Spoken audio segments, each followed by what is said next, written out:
Shalom saudaraku yang kekasih di dalam Kristus. Hari ini kita akan membahas tentang mengenakan selengkap senjata Allah. Nah, dalam Efesus 6 ayat 10 dan 11 tertulis, akhirnya hendaklah kamu kuat di dalam Tuhan, di dalam kekuatan kuasa-Nya.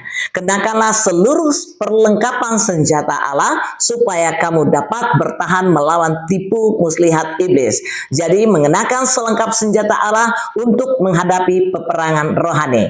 Nah, saudaraku yang kekasih di dalam Kristus, kehidupan orang percaya bukan hanya perjalanan rohani yang damai, tetapi juga masuk dalam medan peperangan. Musuh kita bukan manusia, melainkan kuasa-kuasa kegelapan. Ada tertulis dalam Efesus 6 ayat 12, tertulis, karena perjuangan kita bukan melawan darah dan daging, tetapi melawan pemerintah-pemerintah, melawan penguasa-penguasa, melawan penghulu-penghulu dunia yang gelap ini, dan melawan roh-roh jahat di udara.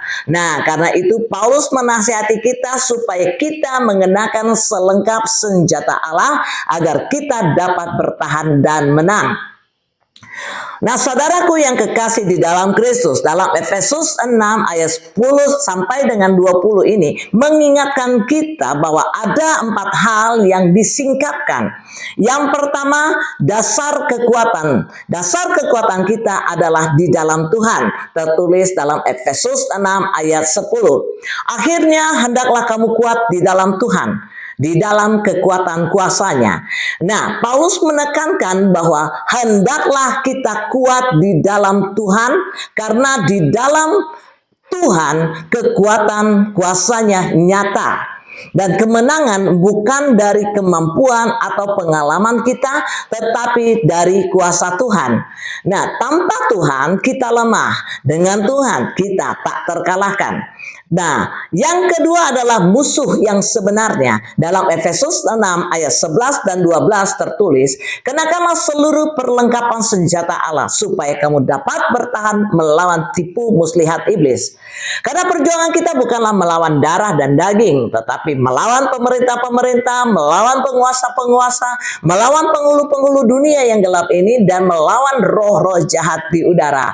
Nah, kita tidak bergumul melawan darah dan daging, tetapi melawan penguasa, pemerintah, penghulu dunia yang gelap, roh-roh jahat di udara, saudaraku. Jadi musuh utama kita bukanlah manusia, tetapi melainkan iblis dan pasukannya. Karena itu, senjata rohani dari Allah adalah satu-satunya yang efektif. Dan yang ketiga adalah senjata-senjata Allah. Dalam Efesus 6 ayat 13 sampai dengan 17 tertulis, setelah itu ambillah seluruh perlengkapan senjata Allah supaya kamu dapat mengadakan perlawanan pada hari yang jahat itu dan tetap berdiri sesudah kamu menyelesaikan segala sesuatu. Jadi berdirilah tegap, berikat pingganglah kebenaran, dan berbaju zirahkan keadilan, kakimu berkasutkan kerelaan untuk memberitakan Injil damai sejahtera. Dalam segala keadaan gunakanlah perisai iman, sebab dengan perisai itu kamu akan dapat memadamkan semua panah api dari si jahat. Dan terimalah ketopong keselamatan dan pedang roh, yaitu firman Allah. Nah, saudaraku yang kekasih di dalam Kristus, jadi perlengkapan senjata Allah yang tertulis dalam Efesus 6 ayat 13 sampai dengan 17 ini ada 6. Yaitu yang pertama, ikat pinggang kebenaran. Artinya, kebenaran firman menjadi penopang hidup, mencegah tipu daya iblis. Dan yang kedua adalah baju zirah kebenaran.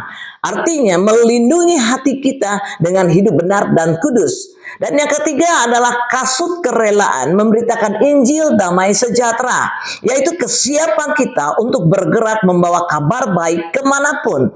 Yang keempat adalah perisai iman, yaitu memadamkan semua panah api si jahat, yaitu seperti keraguan, ketakutan, intimidasi, dan lain sebagainya. Yang kelima adalah ketopong keselamatan. Ketopong keselamatan berguna untuk melindungi pikiran kita dengan pengharapan akan keselamatan di dalam Kristus. Dan yang terakhir adalah pedang roh, yaitu firman Allah, satu-satunya senjata ofensif untuk melawan serangan musuh. Nah, yang keempat adalah tentang kekuatan doa. Dalam Efesus 6 ayat 8 sampai dengan 20 tertulis, dalam segala doa dan permohonan, berdoalah setiap waktu di dalam roh dan berjaga-jagalah di dalam doamu itu dengan permohonan yang tak putus-putusnya untuk segala orang kudus. Juga untuk aku, supaya kepadaku jika aku membuka mulutku dikaruniakan perkataan yang benar, agar dengan keberanian aku memberitakan rahasia Injil yang kulayani sebagai utusan yang dipenjarakan. Berdoalah supaya dengan keberanian aku menyatakannya sebagaimana seharusnya aku berbicara. Nah, saudaraku yang kekasih di dalam Kristus, doa adalah nafas dari peperangan rohani. Doa yang terus-menerus dalam roh menjaga kita tetap waspada. Paulus sendiri meminta dukungan doa agar ia tetap berani memberitakan Injil. Nah, saudaraku yang kekasih di dalam Kristus, jangan berperang dengan kekuatan sendiri. Perlengkapi diri setiap hari dengan senjata Allah. Hidup dalam kebenaran, iman, doa, dan firman. Sadarilah bahwa kemenangan sudah dimenangkan Kristus di salib. Nah, saudaraku yang kekasih, kita hidup dalam peperangan rohani, tapi Tuhan sudah menyediakan perlengkapan senjata. Mari kenakanlah seluruh senjata Allah setiap hari agar kita dapat bertahan, menang, dan tetap berdiri teguh dalam iman. Mari kita berdoa.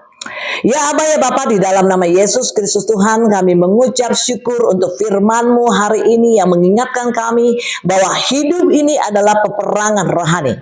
Kami tidak berjuang dengan kekuatan kami sendiri, tetapi dengan kuasa-Mu yang besar. Mampukan kami ya Aba ya Bapa agar setiap hari kami mengenakan selengkap senjata Allah. Ikat pinggang kebenaran, baju zirah keadilan, kasut kerelaan, Injil, perisai iman, ketopong keselamatan, dan pedang roh, yaitu firman-Mu ya Tuhan.